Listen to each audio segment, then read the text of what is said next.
And hello. Welcome back to the Gay Racing Podcast. Zack and Alex are back with you to talk about NASCAR at Kansas, the Hollywood Casino 400.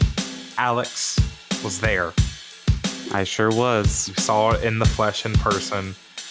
Not sure exactly what's going to stick out to us today. I have a few things that I definitely want to touch on. There's a couple things that are definitely. There's a few hot topics, as Wendy Williams would say. And so I definitely think there's stuff to talk about. I definitely was stirring the pot a little bit on Twitter yesterday. As always. Mm-hmm. I probably got called a few slurs. I didn't really look. I made a tweet about one of our topics. That was your Briscoe mistake. Kyle Busch Shouldn't thing. have made. And that's our mistake. We should be making tweets. That thing has like 40 comments, and I'm like, I'm not reading the comments, LOL. And someone responded, then why'd you ask? And I'm just like, that's a good point. No, that's a good point. Why did I ask? Laughed. Again, why did I even bother tweeting? Like, that was my mistake. It's like, what is the point of Twitter, honestly? But I'll tell you what, about that. Yeah. Speaking of Twitter, I'm not against, because I've been using Blue Sky a lot for the Splatoon community. Mm-hmm. I'm not against the NASCAR community actually taking a huge step on a Blue Sky. The good ones. Like, good people. It's actually like the best Twitter clone, because it feels exactly like Twitter. Yeah. You know what I mean? Yeah. Like, it doesn't feel like I'm on a different app. I think that's what's so nice about it. But that's a topic for another day. Hope maybe in the off season. I don't know. But NASCAR at Kansas. But before we go, Zach, if you are a regular listener, you maybe have noticed that Jackson Todd is not with us today. We are talking about Kansas. Oh, Zach's crying, you guys. This is so sad.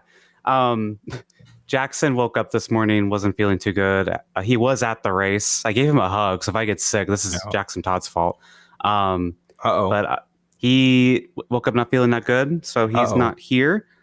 But he gave me a few notes that he wanted me to mention for him in the show, so shout out to him. That happened to me once. I think it was, oh my God, I saw Kyle Busch win at Richmond, and then I caught the flu. Oh. I literally went home and I had flu symptoms. So maybe I don't know if I got it from the race. I guess I can't catch it that fast, but right. So yeah, I hope you get better, Jackson. I know you're listening. Yeah. But Zach, it was Kyle Busch's fault. That's moral of the story. That might be the moral of the story of another topic later, but let's get into NASCAR at Kansas, because Ross Chastain is a playoff spoiler once again. He gets his first win since the championship finale last year, where he played playoff spoiler there. And Zach, in person, there was so much going on toward the end of stage 2 that I kind of lost track of what happened. But from what you told me and from I can gather through the highlights, it appears that in the midst of all those cautions at the end stage 2, Chastain and Kyle Busch got up to the front through that. Would you like to explain a little bit? I don't remember, because I didn't look at the highlights. I just know, like, it might have been the Justin Haley caution. Zach, earlier I asked you, were you paying attention? Like, yeah, I know what happened. No, I said in the text, I don't remember what caused the caution. Oh, okay. Alexander. Oh Zach my goodness. I'm pretty sure it was like the Justin Haley wreck. I'm pretty sure. Okay. Because I remember making the Corey LaJoie jokes around then. I don't know. But it really doesn't matter what caused the caution. It's just what happened was similar to like a road course race. All of the playoff guys stay out because they need those stage points. And then guys like Chastain, Kyle Busch, was it Truex even? I feel like I'm forgetting somebody. They all pit to flip the stage, and then they have track position to start the third stage. And honestly, it basically gave them a chance to fight for the win. So TLDR, they pitted before the end of the stage, but then they stayed out during the stage 2 caution, and they were out front for stage 3. Yep. Yeah. And that kind of put him out front, and it kind of led to this fun battle between Ross Chastain and Kyle Busch, which was not something I would have predicted. I mean, Chastain was fast in practice, and Kyle Busch was 33rd, I believe, in practice. So, again, did not expect this. Yeah. Oh, it was the Austin Cindric caution, I think. When Cindric, I don't even know. Oh, he, that doesn't make sense. He just hit somebody. Whatever. Yeah, but let's talk about Kyle Busch, Ross Chastain. We Fun have battle. to. But I think this was the best part of the race. I don't think this was the best Kansas race we've had in the past 5 or so visits to Kansas, but it was still solid in my opinion. But that was probably the best part, Kyle Busch Chastain. Kyle Busch ended up getting by Ross Chastain with about 30 laps to go, and then there was a caution because Kyle Busch and Chase Briscoe had a bit of a moment. Chase Briscoe's trying to stay on the lead lap. He's kind of blocking Kyle Busch to stay on the lead lap. Kyle Busch gets into the wall and spins out. Zach, this was the hot topic. This is what I was referring to earlier. I made a tweet about it. People had a lot to say. I didn't read it as I don't got They time had too for much that. to say. People had too much to say, honestly, because in no way, I don't think you can defend Briscoe in this situation, and here's why. Briscoe gave Busch the top lane, and then he's proceeded to take the top lane away. He gave Kyle Busch not enough room. He did not give him enough room at all. He was coming to chop his nose off. As simple as that. Kyle can't just turn down the banking to get around him. That's not how physics work, right? They're both going towards the wall. Briscoe chopping his nose off that late is just like, does he have a right to do that? Sure. But he put Kyle in a bad position. Kyle either had to wreck himself, or let off the gas and let Chastain get to his back bumper. And now he's battling Chastain again. Right? So, for the most part, I agree with you, but I want to play devil's advocate. Okay. Because could Kyle Busch have been more patient? Could he have backed off? So a let bit? off. Yes. Let off. And then now Chastain is at his back bumper again. And now they're battling again, which. Exactly. So I think the actual answer that would have prevented this is Chase Briscoe gives him a bit of a break and not to give up just being on the lead lap. Just give him a little bit more space because of what happened at Darlington. I feel like Briscoe owed Kyle Busch a bit more respect on the track that I feel like he didn't give him. But we're also in an era of NASCAR where there's very little respect out there and you have to fight for every single inch on the track. For me, it's more of a racing incident, but I still think it's actually on Briscoe, overall.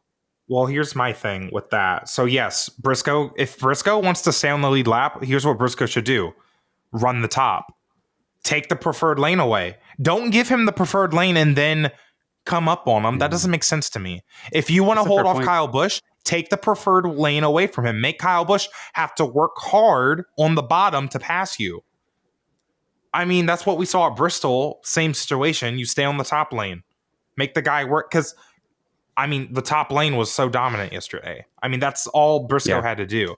Now, the thing with Chastain, yes, Kyle Busch probably could have been more patient, let off, because he passed Chastain twice in that final stage. He passed him twice, before and after the green flag stops, I think.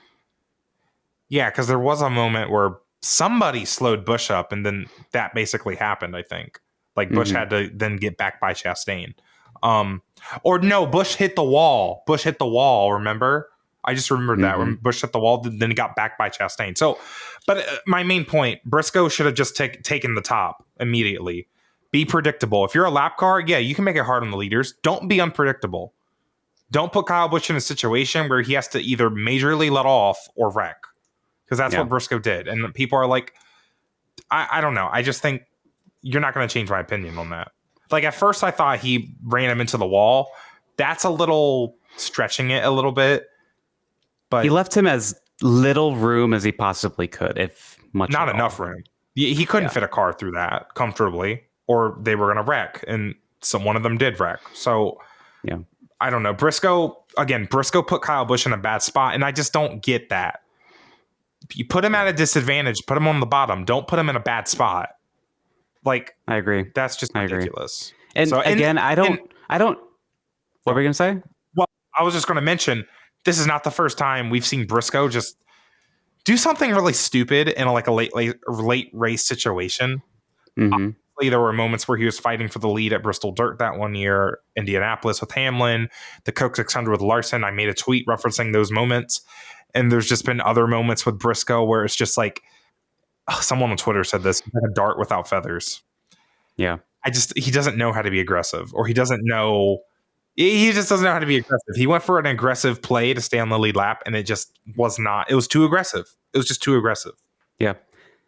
What I was going to say is, just to kind of summarize my thoughts on this, is I agree with you that Briscoe should have run the high line. That would have been Yes. the more defensive move. But at the same time, I don't necessarily think Briscoe did anything wrong, but he did cause what happened, in my opinion. I think he did something that is negatively affecting his reputation. And it's something that's fair. I mean, fair. He's allowed to do that, but it's dirty. It's a little dirty. He didn't have to do that. The fact that he did it is a little weird, especially because I bet Kyle Busch wishes, and I know Kyle Busch said it wasn't Briscoe's fault post-race. Sometimes I don't know if I believe what Kyle Busch is saying anymore, but I bet Kyle wishes he dumped him at Darlington or something. Or ran him a little bit harder. I don't know. But I think if Darlington happened next weekend, I don't think Kyle Busch is as clean. Right. Because he wasn't given that same respect back, is my main thing about this. What happens if Briscoe needs a few spots and Busch is in front of him now? Or what if at Talladega, the 8 can go with 2 different lanes and the 14's one of them? He might go with a different lane. Yeah. It could be something like that. I think I could see it at Martinsville where Busch is going to hold Briscoe up. And I hope Busch remembers. I want him to be petty. I want him to be petty. Not Earnhardt. I want him to be petty. So, yeah. So that's that moment. And next one I want to talk about is Ryan Blaney. Of course you want to talk about Ryan Blaney. Well, listen. Surprise. Because of this caution. That's true. Okay, yes. It saved Ryan Blaney's race.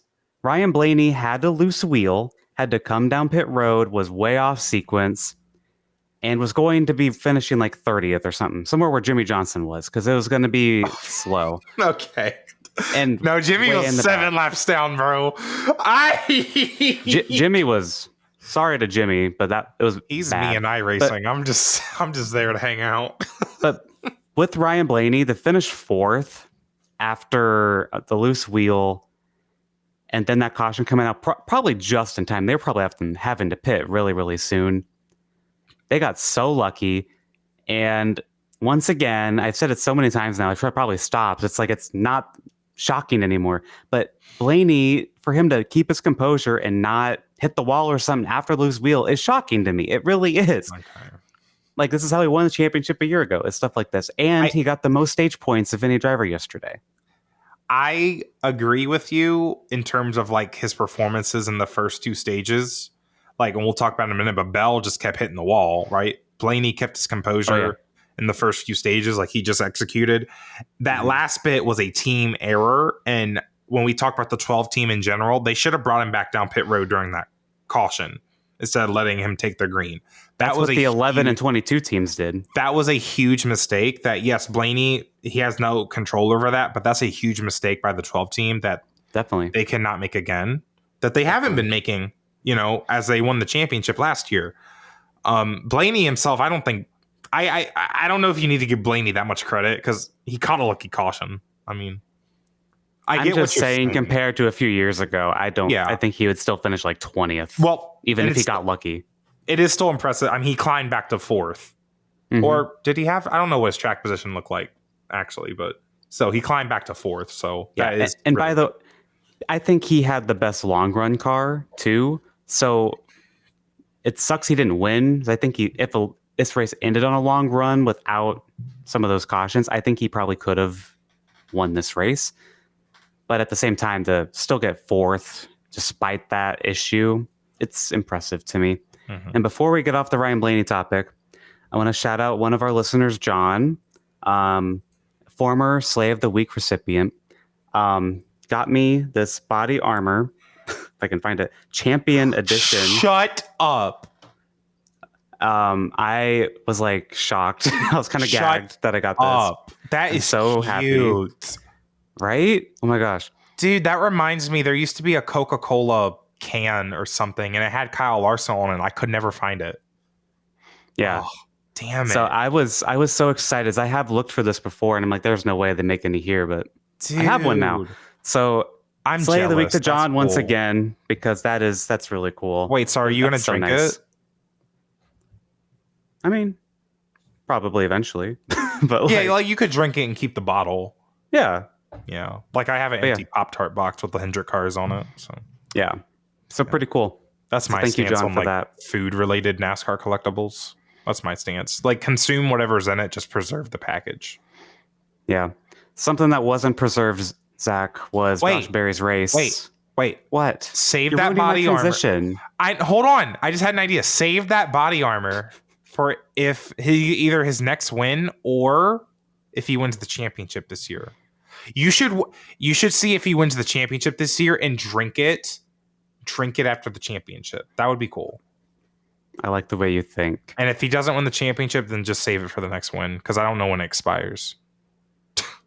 Yeah, I'll have to look. I don't know. Sorry. That's an idea for you. Do what you want with it. Do what you want with it. Yes. Thank you, Zach. And as I was trying to say, Zach, Sorry. I'm just kidding. I'm just kidding. I had a good idea. Some of you Josh probably Berry. think we hate each other. We don't. Yeah. Alex hates me and I'm oblivious.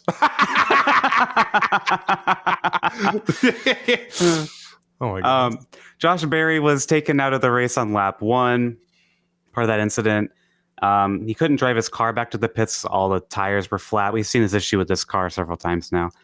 And NASCAR, because he was not able to take the car back to the pits on his own, they declared him out of the race. And I hate this rule, and I think everyone hates it. I don't think anyone likes it. What if this was a playoff driver? And what if this happens at Phoenix? Like, I feel like you're setting yourself up for a huge controversy that is so avoidable. Yep. I feel like it's been more common this year because, I mean, we obviously saw the conversation about Blaney at Watkins Glen. Like, although I feel like that wasn't even as justified as, literally they just need their tires changed. But because they had contact with the wall, they couldn't just be brought back to their pit box or contact with another car or something. That's so dumb. Like, it's just like, it's kind of related to the Kyle Larson thing where it's like his diffuser's broken so he can't go as fast. Like, what does that mean? Like, Right. It's just, as a casual fan or two casual fans, that's just so dumb. Like, his car's not wrecked. Why does he have to quit the race? He just has flat tires. Like, that's so dumb. And speak of Larson, I'm shocked that like killed his race. Like, I mean, I'm not. I didn't feel like he touched the wall that hard, but I guess the diffuser.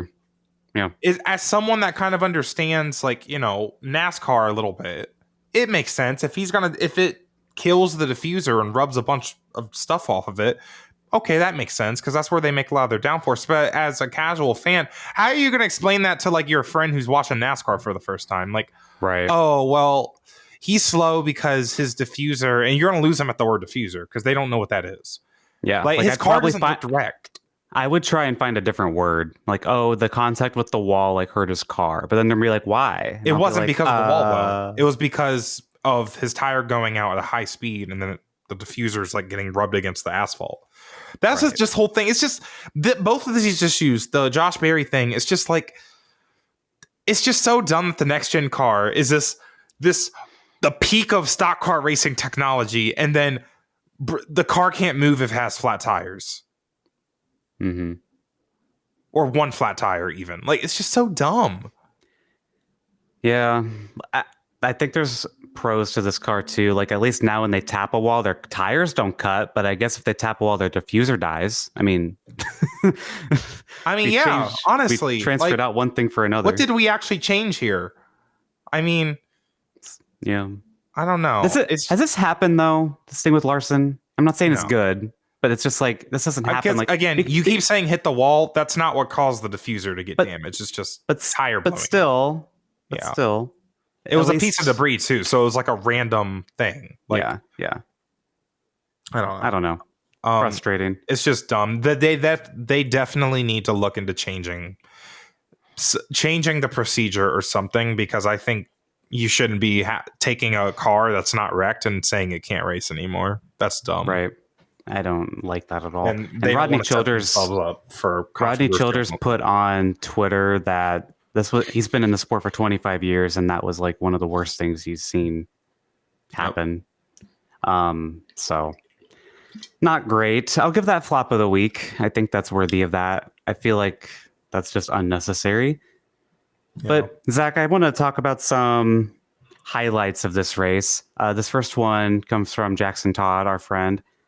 Carson Hocevar led some laps in this race, and I was really impressed with him. He did finish 32nd. What happened? He was one of the cars that spun one of the cautions later. But he ran top 10 all day. He led some laps. He continues to get better. And with Spire continuing to get better, he's going to be fun to watch, I think, next year. He's just going to keep getting better and better. And then this next topic, Martin Truex Jr., as we all know, he's retiring here in a few weeks. He's going to go out on that boat and then come back for Daytona. He got his first top 5 since Kansas earlier this year, which I didn't realize has been that long. Wasn't he front row in that final restart? Yeah, I thought Martin was going to win this race. I thought Martin was going to be faster than Chastain. Tell you what, and we barely talked about Chastain. I think it would have been much more interesting to me personally if Truex or Kyle Busch won that race. Same, because go ahead. With Chastain or Kyle Busch, that could be their last win. And it was kind of like, whoa. Like, we saw Kurt Busch's last win at Kansas, but we didn't know that was going to be the last one. Oh, you mean one. Truex or Busch? That's what you said Chastain. I was confused. So with Truex or Busch, that could have been their last win. Yeah. Yeah. Yeah. So with Chastain winning, I'm like, okay, I get to see the watermelon get smashed, I guess. It was same with like Chris Buescher. Well, Chris Buescher winning Glenn was even more exciting because it like was a exciting finish. But Chastain winning Kansas for me, I'm just like, okay. Yeah. Cool. And that's kind of the effect of the playoffs too. It's just like, well, like that's cool, like good for him, but yeah. And that's really the second much. That's the second playoff race, Watkins Glen, where we have all these non-playoff guys fighting for the win because of the second stage being flipped. Yeah. Like it's just it's a little weird. But as we'll get into though, a lot of playoff drivers did not really do themselves favors in putting themselves in position to win the race either. And Zach, I think the number one person for that is Christopher Bell. What is he doing? Threw away both stage wins. Yes. That's 2 points that he might need. 2 points, like 2 playoff points that he might need in the next round. Even that, I think he lost several stage points. Actual points, he didn't just finish second. He fell back after both times he tapped the wall, both stages at the end. He lost at least 15 points, I'm pretty sure. Well, he didn't get any stage points in stage 2, did he? Maybe only 1. I don't remember. Like if he gets in a wreck at Talladega, that could matter. He lost like 15 points at least, I'm pretty sure. Yeah. I might be wrong. I would say at least 10. I'm pretty sure he fell out of the top 10, at least in one of the stages. So that's frustrating. That's something that Christopher Bell, I think, really needs to work on. It's just like closing out races and putting full things together. Yes. But I feel like he hasn't done that in a while because he's been clicking off the top 5s and top 10s, but you think of a few races, like especially in the summer, like, oh, what race was it? It was like, was it Nashville?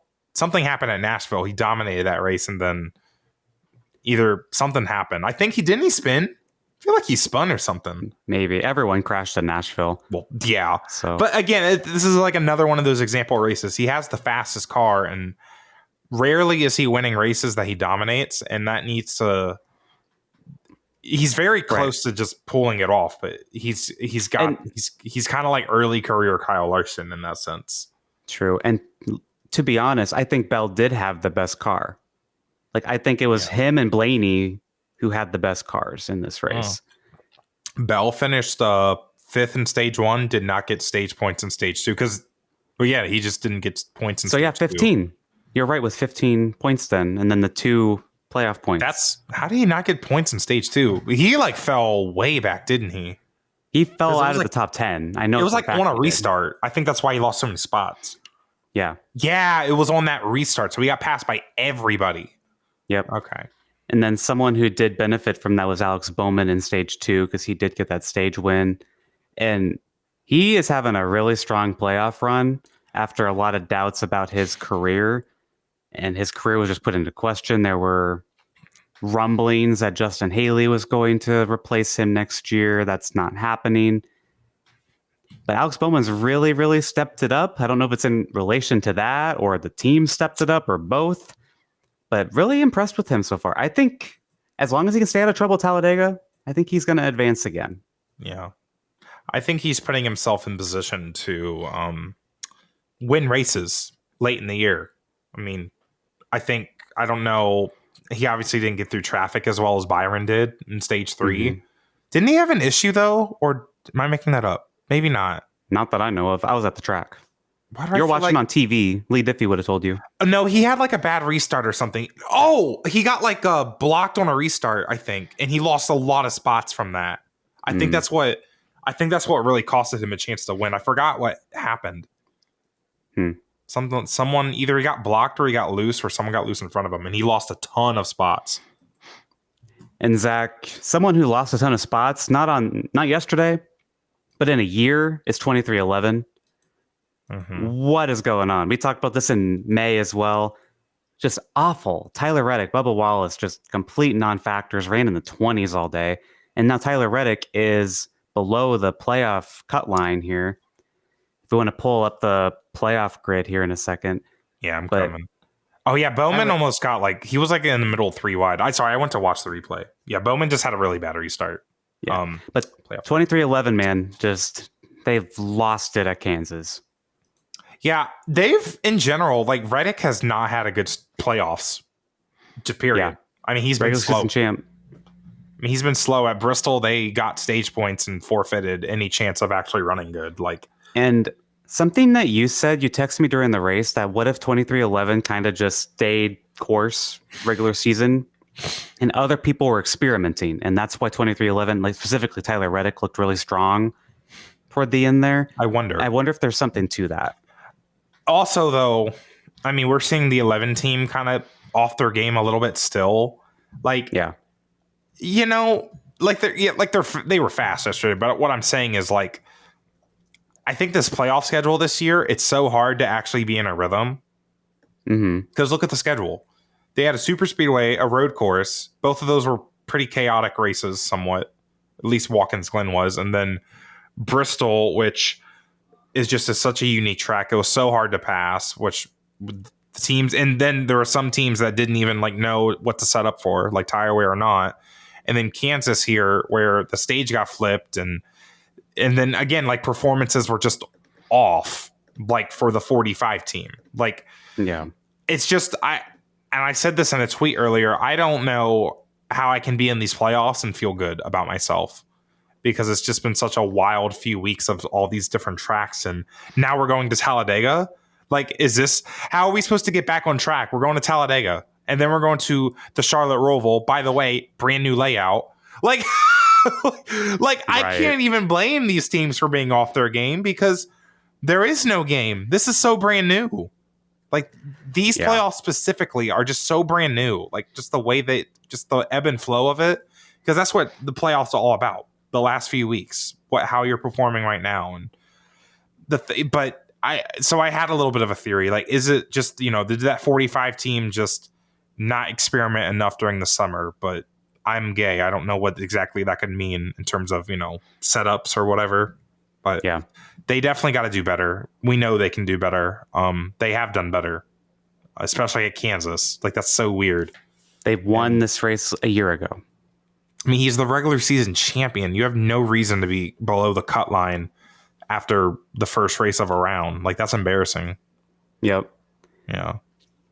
And to your point, you were how can the driver be focused because of this chaotic schedule? Denny Hamlin admitted as much, that he's just not mentally all in right now. I think a lot of that you can maybe say is the charter negotiation stuff for him with 2311. Yeah. And maybe that's part of 2311's performance right now too. Who knows? Maybe. I don't know. I feel like the competition side wouldn't care too much, or they would do it. I don't know. I mean, when their jobs are up in the air, it can trickle down. I mean, it's definitely, it takes somewhat of mental resources. It's got to, I imagine, if your boss is talking about what they have to do to blah, blah, blah. I don't know. Yeah. But let's go through the playoff grid. Byron is the points leader. He's plus 34. Blaney's plus 28. Bell's plus 28. Larson plus 18, despite his diffuser issue. He finished 26 in this race. That's honestly, and him finishing 26, no stage points.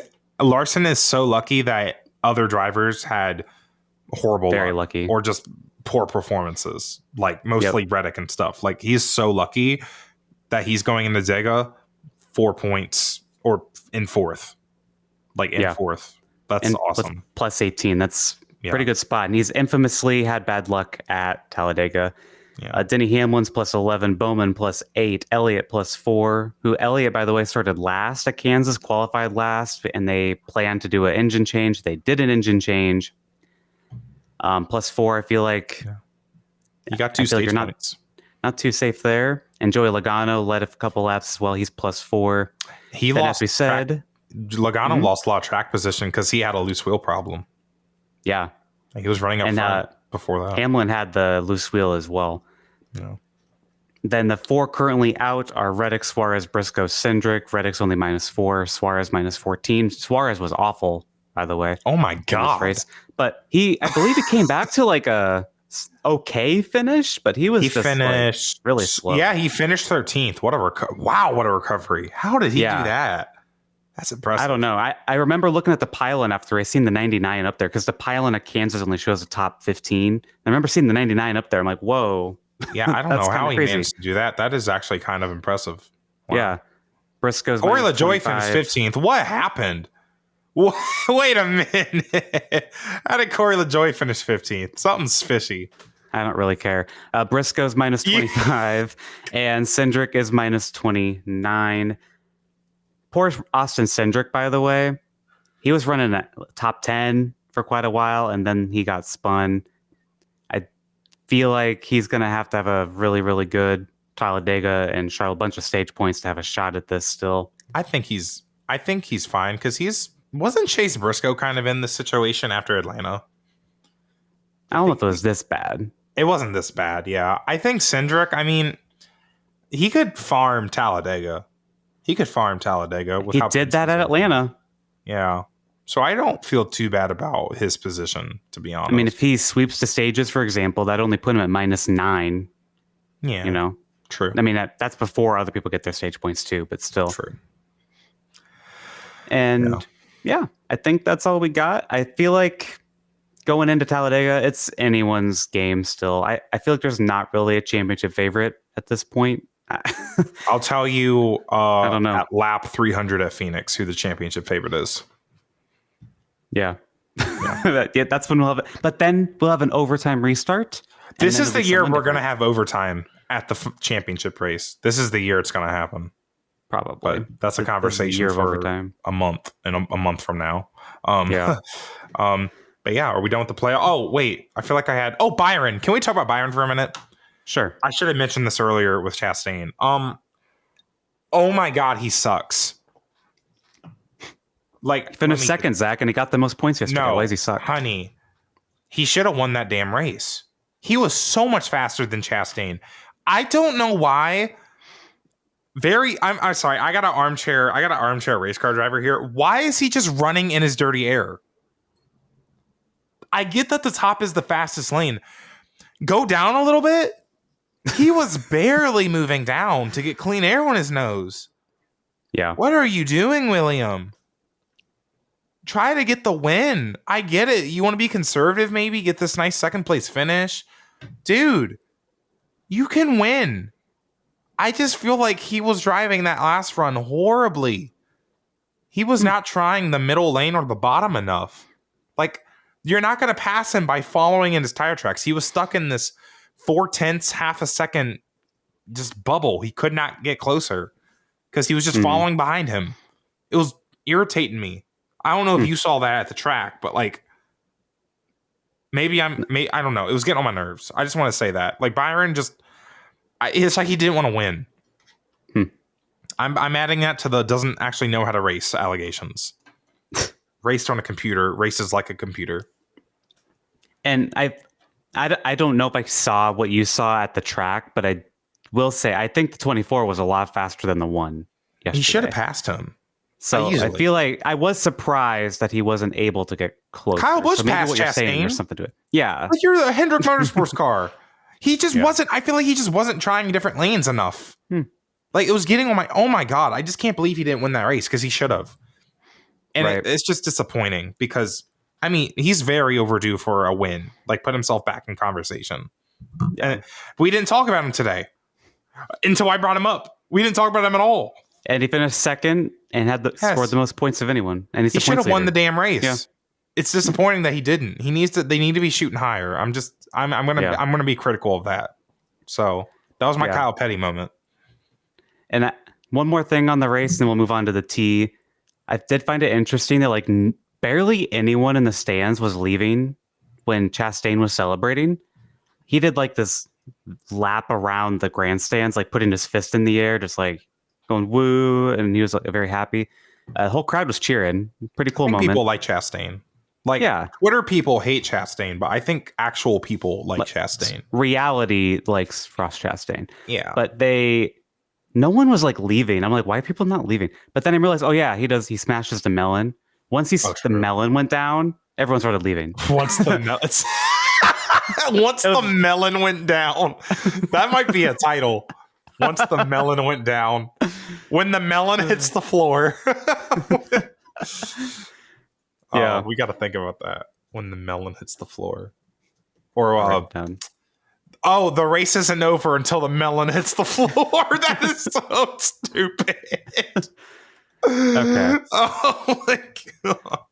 Well, let's go into the T, Zach, because Ryan Reed is back in the Truck Series. My life hasn't been the same since he left. He's in the 91 for Bill McAnally Racing, I think. So I like Ryan Reed. That was gay. He's handsome. I don't know. Oh, that was gay. I thought you were just joking. Okay, you actually think he's cute? He is kind of cute. Yeah. I just like gay too. Thank you. I like gay solidarity. I like these obscure NASCAR drivers from the 2010s.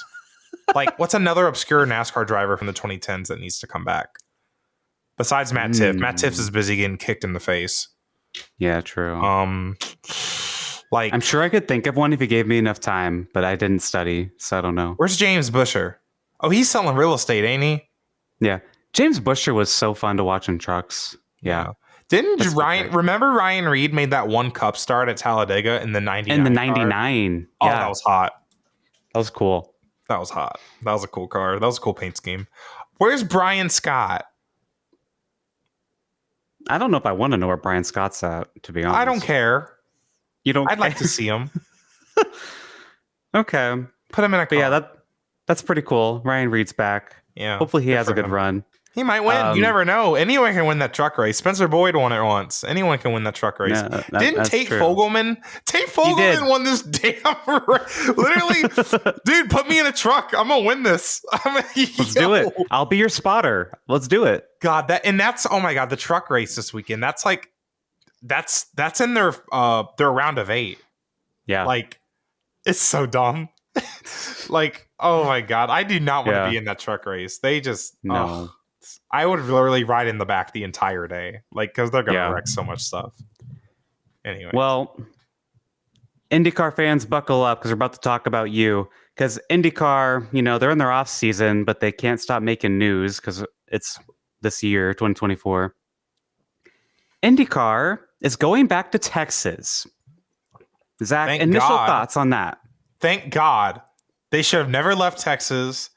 Oh, it's the best racing in the series. Sorry, Zach. I'm hearing a source is telling me that it's not at Texas Motor Speedway. Well, where the hell is it then? Maybe it's at COTA. No.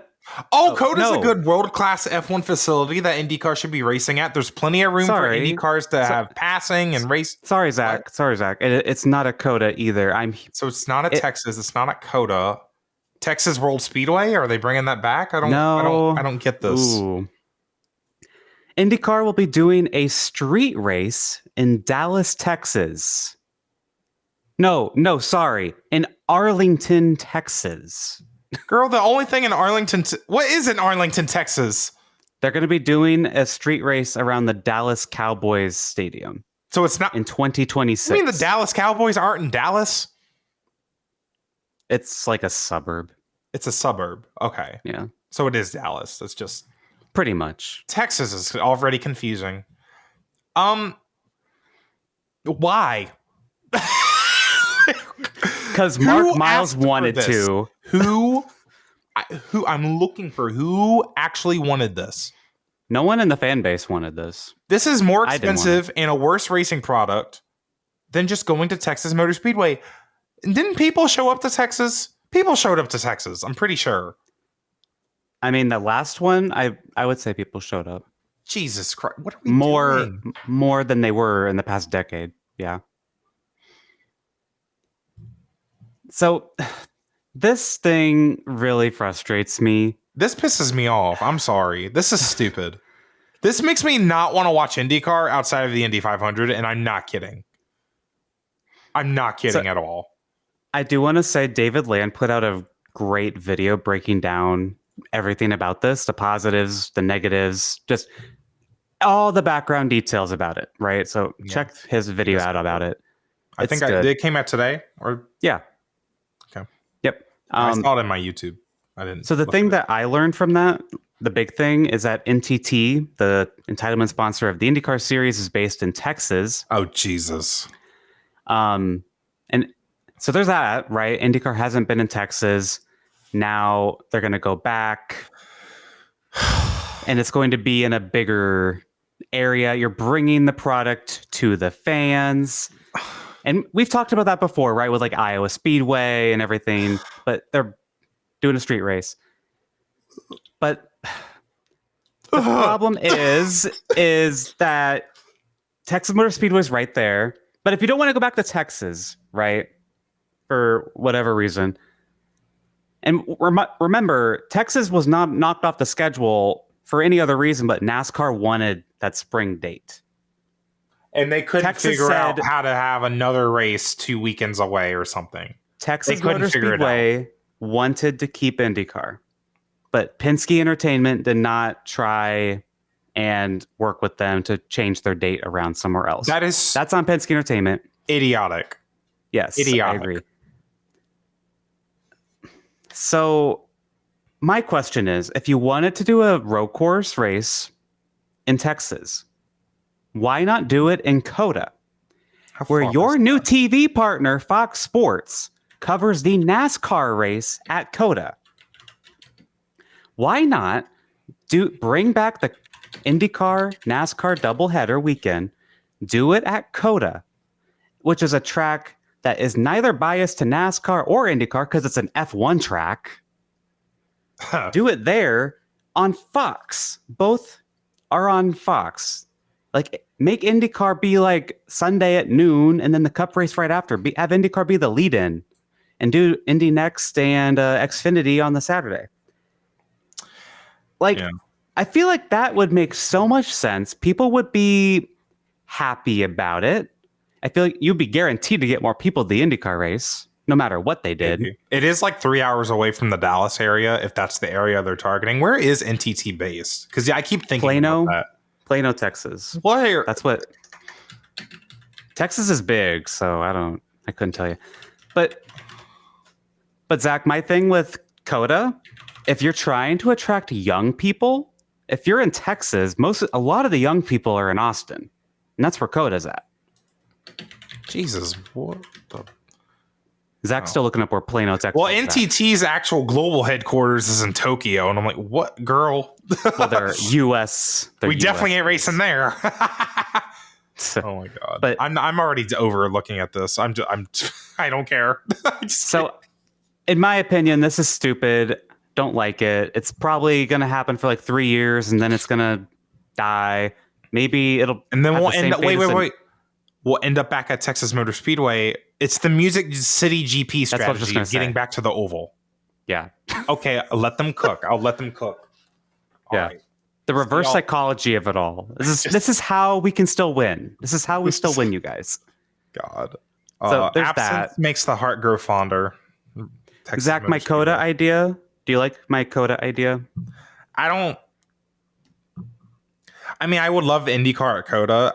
So sure. It's just at this point, having any race in the state of Texas, not at Texas Motor Speedway, doesn't make sense. We don't need I more agree. road courses Fair. either. Like, Mm-hmm. and I'm not trying to knock on Coda. Coda's whatever for IndyCar. I don't know if it's like a really good track for it. It's probably fine. I didn't really watch the only race they had I don't there. think we need more street races is my thing. We definitely don't need more street races. We have Long Beach. We have St. Pete. That's great. Toronto's whatever. Detroit sucks. Detroit is ass. I'm not gonna lie. So, do we need another good street race? Sure. Is Dallas the answer? I don't think so. I don't know. Maybe it is. I'll give it a shot. It's better than whatever the hell Thermal Club is supposed to be, I guess. But Yeah, you know what? That's true. So, yeah. certainly we can't have any crazier news than that, right? Well, well, like, what are we doing? Michael Andretti is set to step down as CEO and chairman of Andretti Global. He'll be transitioning into a strategic role at Andretti Global, which I assume means like a strategist kind of role. Maybe he's gonna be like a lead strategist for Colton Herta or something next year. I don't know. I don't know. That's what he said. More like a business strategy, like business. Right. Strategy. That's something maybe. Sure. I don't know. I don't know. I'm going to become a I'm stepping down from a co-host as the Gay Racing Podcast, and I'm going to have a strategic role going forward. I'll have a very strategic role. I'm going to strategically be serving the podcast. Well, you'll be doing that honorably, I'm sure. Yes. So here's the part that I find very interesting. Dan Taurus, you've probably never heard of this guy, but you've seen his stuff. He is the owner of Gainbridge and parent company Group 1001. He'll be taking the CEO chairman position from Michael Andretti. So basically, Andretti Global is now basically the same as Gainbridge and Group 1001, which they've kind of been. The synergy's kind of already been there for a while. That's why there's been chatter of like Spire becoming Andretti eventually, maybe because of all the Gainbridge sponsorship over there. I feel like this might enhance those rumors, perhaps. But I don't know, Zach. What do you think about this? I thought it was really weird at first because I'm like, it's Andretti. What do you mean you're stepping down? Like, it's Andretti. Well, what are you doing? And is this also maybe a way for Andretti to finally get into F1? Because I think there was some tea about like Michael was the reason that they were having trouble getting their F1 thing accepted. I heard something like that from a David Land video, so I don't know how credible it is or if it's true or not, but maybe that's part of it. F1 stuff in a long time. So I kind of don't even care about it. I just think it's weird. I don't know what it really means. I also don't care. Yeah. I mean, so. Interesting. Well, with that, let's move on to fantasy. And Zach, at Kansas, I had Hamlin, you had Larson, so I got 1 point. My bad for picking Larson. That was my fault. That whole race was my fault. Whenever you pick Kyle, things just go wrong for him. Whenever any of us pick Kyle, it's just not a good... He should have won the race yesterday. I don't know. But it is now 20-18. You have a 2-point lead. I'm nervous. We're heading into Talladega. Talladega makes me nervous. And I have a pick ready to go. I'm getting mine right now. Okay. I also am ready. So you're ready? Yep. All right. 3, 2, 1. I'm trying to pick Ryan Blaney, and Alex is trying to pick Ryan Blaney. Okay. I kind of expected that. I did not want to give you Blaney. Damn. He's actually too good at these super speedways. Okay. By the way, I got to meet Ryan Blaney at a meet and greet. Awesome guy as always. Y'all were so cute. We looked so good together. It was great. He's so nice. He put his hand up for a handshake, and I like froze for a minute. I think he probably looked at me like I was crazy. So that's cute. That was fun. All right. No. I got another pick, Zach. I also have another pick. So you're ready? Yep. Let's do it. All right. 3, 2, 1. I'm trying to pick Brad Keselowski, who will win this race. I'm going with Joey Logano. You know what? I kind of saw that coming.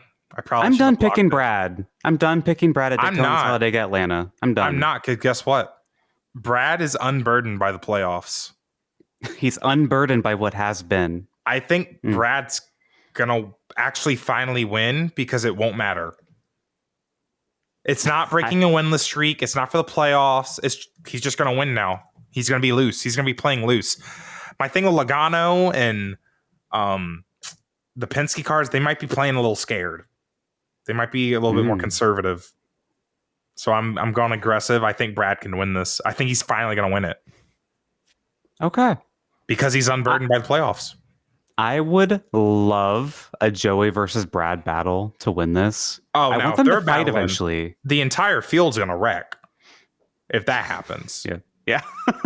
Guess who?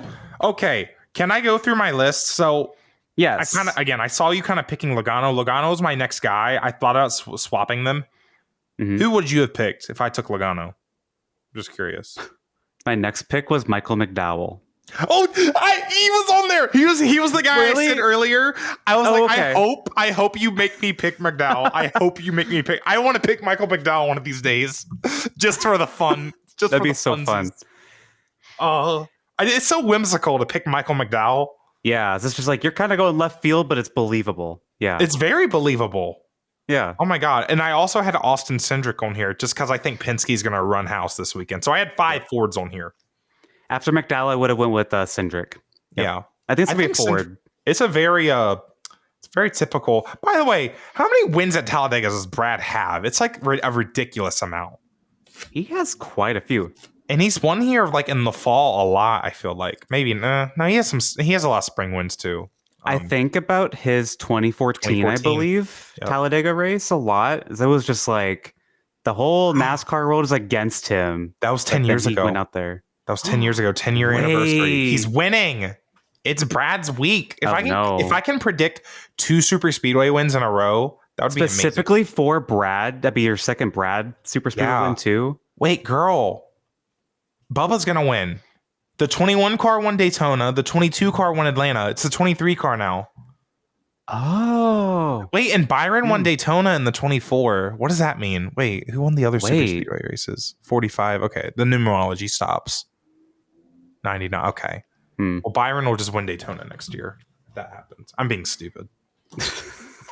The stars were aligning for a minute, but then they stopped. The stars are aligning. And Bubba, actually, though, Bubba's kind of the same boat. He's unburdened by the playoffs. Yeah. So I think we'll have another week where a non-playoff guy wins. Honestly. That's kind of why I thought about McDowell. I almost went with McDowell my first pick, but I think Blaney and Logano, even Cindric. Yeah. I think last 2 years, playoff guys won this race, and then 2021, it was Bubba. So, yeah, last 2 years at least. So, okay. Well, we'll be watching that. And with that, Zach, we'll wrap up the episode there. Our kind comment of the week is from Chiseled Metal 2634 on YouTube. They said, "Now this is cool. We lack queerness in racing at times, so it's nice to see queer racing creators." That's cute. Queer racing creators? You mean the people who created the next gen car? Those are queer racing creators. If I ever saw one. Wow.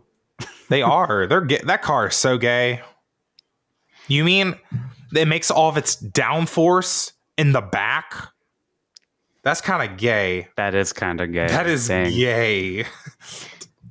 Well, guys, you can rate us 5 stars on Apple Podcasts and Spotify. You can also leave us a written 5-star review on Apple Podcasts. We read those as well. Like and subscribe on YouTube. Help us get to 400 subscribers. We're getting there. Follow us on TikTok. We're actually closing in on 500 followers over there. Oh my God. Pretty crazy. The GRP 500. Yes. Oh my God. Support us on Patreon at patreon.com/gayracingpod. And our socials are at gayracingpod, at Zack Racing, and at Newgaten. Cool. All right. We will see you guys next time to talk about Talladega. I think it's just Talladega. Yeah. The only other race that's not NASCAR that we're looking forward to is Petit Le Mans, isn't it? Yeah. That's like later in the month, I think. So NASCAR at Talladega. Yeah. Any other expectations? If we get some green running at Talladega, we'll actually maybe get to see some interesting strategies get played. But I'm not convinced we will get green running. Well, we might if the playoff guys are being conservative, but we'll see. Yeah. All right. Well, we'll see you guys next time. Stay safe. Bye-bye. Bye.